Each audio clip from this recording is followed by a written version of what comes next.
Hello, guys. I mean, Ghana has lots of amazing minds, and today I'm speaking to one such young individual. His name is George Tutu-Yeboah, and he just won um, a prize in the world of sustainability all the way in Indonesia. And today we're going to talk to him and find out more about the prize he won, and then, of course, his project that he's working on. George, Hi. Akwawa. Yeah. Yeah, man. Yeah, and that's it.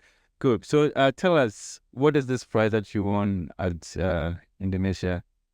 Okay, so I'll start with the motive of the prize. It was more like the Council of Palm Oil Producing Countries in Indonesia found out that they wanted to engage the youth more in their activities.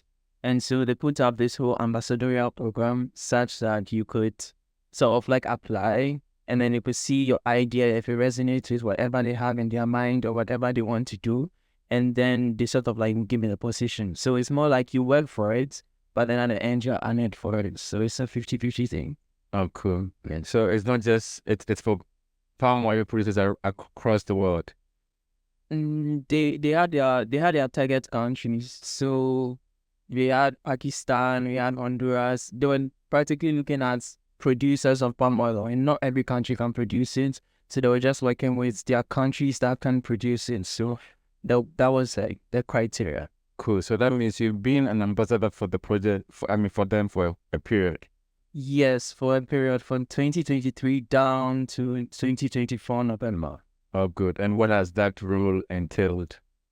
It has entailed a lot in terms of like personal development. First of all, you cannot represent something if you don't even know what it is about.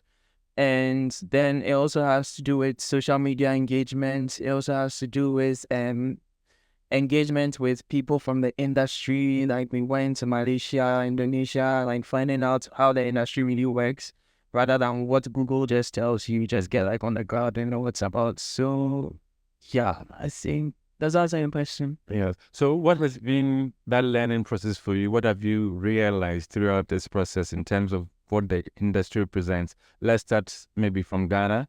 What is the state of affairs when it comes to palm oil production here in Ghana, and then compare it to the other places that you've experienced?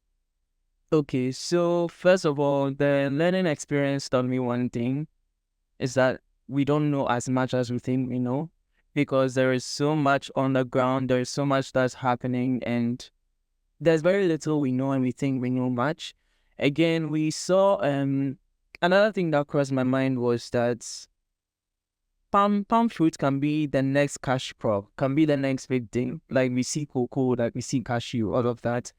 And it's an economy reviver. Like I saw how it sort of supported the economies of Indonesia and Malaysia, and it can actually do same for Ghana. So like, it's about us taking it seriously. It's about the government prioritizing and making it look as though it's something worth exploring. And so I think there's so much we can do, and so much we can help the country for. Good. And the prize you won exactly, what was the title? Okay, so I was with the CPOPC, the council. They have three pillars of sustainability. That is the smallholders, the circular economy, and sustainable palm oil. So I won first in my category for sustainable palm oil. And in all, we are about 12 ambassadors worldwide. So what does sustainable palm oil production entail? Sustainable palm oil production practically entails I feel like it is the main body of everything and it's like at the center, right? Because what can we do to make it sustainable? What can we do to make it desired for years to come? So now there are so many global misconceptions that are coming with the fact that, okay, I wouldn't call it a fact because it's not true, but they're saying palm oil has so much cholesterol, is this, is that. There's so many information like going around that makes it look like it's a negative commodity, and we need to like put in so much work to still make it look relevant. And with sustainable farming practices, so many things come together. So that will sort of give us sustainable palm oil for the years to come. Good. I mean, so what stage are you now in terms of education? I completed the university last year. Last year. So your engagement with this has been through your studies in school? Funny enough, no. I got engaged the same month I got out of school. Yes. You know, right out of school, you're thinking, okay, what's out there for me? All of that. It just happened, and it made sense to participate right from school. So which university were you at? The University of Ghana, Going the 204. And what did you study there? social work. Social work. Yes. So what do you hope to do after school now that you're out? I thought I knew what I want to do after school. Mm-hmm. Then you see one new thing and you're like, okay, well, let me readjust. And then you see another thing and you're like, okay, if I try this, it's not so bad. So right now, I can't say I know what I want, but then I'm very open to everything. Good. Good. So what has this prize that you won recently? You weren't able to attend, right? No. But the minister was the one who presented you. Yes. How did that feel? And how is this inspiring you on? First of all, I didn't even know the High Commissioner. I didn't know her. I didn't even know her. And all we realized was, okay, we had to be in Indonesia for the awards and visa constraints and all, we couldn't. So we had to now participate on Zoom.